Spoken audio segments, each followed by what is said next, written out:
तो hey guys, आज मैं एक्चुअली कार चला रहा हूँ। अपनी कार में आया हूँ और क्योंकि मेरा ड्राइविंग लाइसेंस बना नहीं है तो I was just making sure कि मुझे कार चलानी अच्छे से आती हो और मुझे उसकी सारी प्रैक्टिसेस अच्छे से हो जाए। तो मैं अभी मोस्टली मैं यही कहूँगा कि 80% मैंने कार चलानी सीख ली है और बाकी जो पेचीदा चीज़ें जैसे कि पतली जगहों से निकालना, पैरेलल पार्किंग करना और साथ में गाड़ी के डायमेंशंस को ध्यान में रख के पैक करना, ये सब अभी सीख रहा हूँ। पर बहुत हद तक मेरी ये चीज़ें इम्प्रूव हो गई हैं। दिक्कत बस ये है कि जब टेंस सिचुएशन होती है तो फिर इसमें तो हैंड रेल ही नहीं होता। ड्राइवर साइड की साइड में कभी हैंड रेल नहीं होता गाइस, बाकी जगह आपको मिलेगी, बाकी सीट्स पे, पैसेंजर साइड्स पे, लेकिन यहाँ नहीं होता क्योंकि आपका ध्यान हमेशा रोड पे होना चाहिए और व्हील पे होना चाहिए। सो डिस्ट्रैक्ट हो गया मैं। तो मैं अभी एक्चुअली ड्राइविंग करना सीख रहा हूँ और हाँ, तो मैं कह रहा था कि 80% तक मैं सीख चुका हूँ और बाकी जो चीज़ें रह गई हैं वो मैं खुद ही सीख रहा हूँ। मैंने कोई ड्राइवर इंस्ट्रक्टर जो है अपॉइंट नहीं किया है, हायर नहीं किया है। तो जैसे जैसे मैं चीज़ें सीखता जा रहा हूँ वैसे वैसे चीज़ें क्लियर होती जा रही। जो चीज़ें समझ नहीं आती तो हमेशा यूट्यूब आपका साथी है, यूट्यूब पे सर्च कर लो, आपको चीज़ें आसानी से मिल जाती हैं। तो चलो मैं आपको दिखाता हूँ मैं एक्चुअली क्या कर रहा हूँ। गाइस, एक बात मैं आपको बताना भूल गया, जब भी आप ड्राइव करने जाओ कार कहीं भी, हमेशा अपनी सीट बेल्ट ऑन रखो, ठीक है। सीट बेल्ट आपका सबसे इम्पोर्टेंट साथी है, बेसाइड्स आपका खुद का अटेंशन रोड पर। तो गाइस, अभी गाड़ी जो है मैं एक्चुअली फर्स्ट गियर पे चला रहा हूँ क्योंकि मैं नहीं चाहता कि किसी तरह का बैड एग्जांपल मैं सेट करूँ और आप में से कोई मैंने जो बताया वो सीख जाए। मेरे पीछे से कार आ रही है, पहले मैं उसे पास करने दूँगा। ये देखो, ये कार पास हुई मेरे साइड में से, वो जा रही है। तो या लोगों को ओवरटेक तभी करने दो जब वो एक्चुअली प्रॉपर गाइडलाइंस फॉलो करते हैं। वो जब इंडिकेटर देते हैं आपकी लेफ़्ट साइड से, जब वो ओवरटेक करते हैं तभी उन्हें ओवरटेक करने दो, वरना क्या कुछ लोग साइको होते हैं तो उनसे भिड़ने की भी ज़रूरत नहीं है। Just let them be, okay, just let them be. हमेशा अपनी रोड पे रखो, अपने रूल्स नॉर्म्स को फॉलो करो और या इसी तरह से आप गाड़ी सेफली चला सकते हो। लोग अभी सीख भी रहे हैं और उनमें इतना कॉन्फिडेंस है कि पूरी स्पीड में वो अपनी गाड़ियाँ चला रहे हैं। पर आप दूसरी गाड़ियों को भी देख सकते हो यहाँ इस रोड पे, तो वो उनका देख के नज़र आता है कि they are learning to drive for the first time, ठीक है।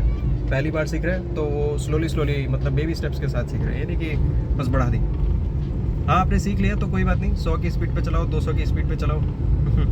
अगर आप एक्सपर्ट हो तो भाई मैं कौन हूँ तो बोलने वाला। गाइस, आपको यूँ मैं ड्राइविंग करते हुए ऐसे व्लॉग बना रहा हूँ, ये आपको ऑड लग रहा होगा कि नहीं, पर मुझे ज़रूर ऑड लग रहा है क्योंकि मुझे अपना ध्यान व्लॉग पे भी रखना है और फिर रोड पे भी रखना है, और फिर कभी खुली रोड है कोई बात नहीं, इसीलिए मैं यहाँ पे व्लॉग बना रहा हूँ। इसीलिए मैं थोड़ी, फिर भी खुली रोड हो भले ही, फिर भी मैंने स्पीड कम रखी है क्योंकि यहाँ पे कई सारे नए ड्राइवर्स हैं, वो टर्न्स एंड ऐसे कट्स में जो है थोड़ा चल नहीं पाते हैं, तो फिर उनको दिक्कत होती है।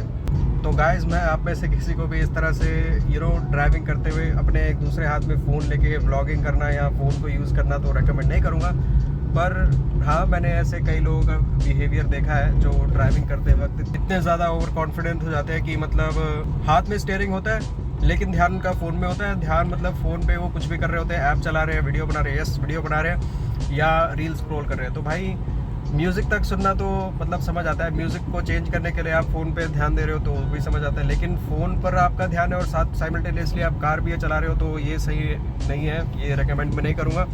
तो मैंने एक ऐसा बिहेवियर नोटिस किया था जब मैं एक्चुअली अपने ऑफिस की कैब से अपने ऑफिस जा रहा था, और तब ये हुआ था कि एक्चुअली हमारा जो ऑफिस कैब ड्राइवर था वो बीच ट्रैफिक था, अगल बगल कार के, तो बीच ट्रैफिक में वो बंदा जो है अपनी फ़ोन पे वीडियो बना रहा था।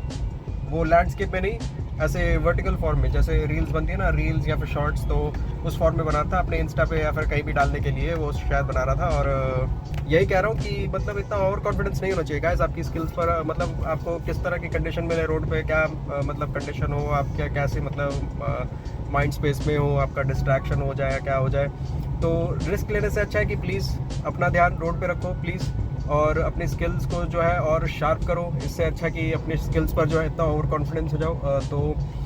हाँ, तो लॉज एंड नॉर्म्स वगैरह को फॉलो करते हुए अपनी कार चलाओ, अपनी बाइक चलाओ, साइकिल भी इवन ध्यान से चलाओ, क्योंकि you don't know where the next danger is going to come from. So हमेशा अपना ध्यान रखें, और रोड पर तो स्पेशली अपना ध्यान रखें। आपको कुछ हुआ तो फिर आपके करीबियों को जो होगा वो मैं कहना नहीं चाहता, पर काफ़ी दुखदाई होगा जो भी होगा। सो प्लीज़ अपना ध्यान रखें, और ऐसे मतलब फ़ोन पर वीडियो मतलब ना बनाएं, कहीं खड़ी कर दो, कोने में रोड पे खड़ी कर दो और फिर अपनी मतलब बातें बताओ। पर क्योंकि मैं यहाँ खुली रोड में हूँ, लोग ज़्यादा है नहीं, और लोग जो है मतलब बहुत ज़्यादा ओवर कॉन्फिडेंट होकर अपनी गाड़ियाँ नहीं चला रहे हैं यहाँ पे, मतलब पूरे एकदम जैसे लोग जो है ना सिविल होके गाड़ी चलाते हैं वैसे ही यहाँ पे चला रहे हैं। तो मैं बिना किसी डर के व्लॉगिंग करते हुए ड्राइव भी कर सकता हूँ। सो प्लीज़ आप ऐसा ना करें जब आप रोड पे हो। ओके।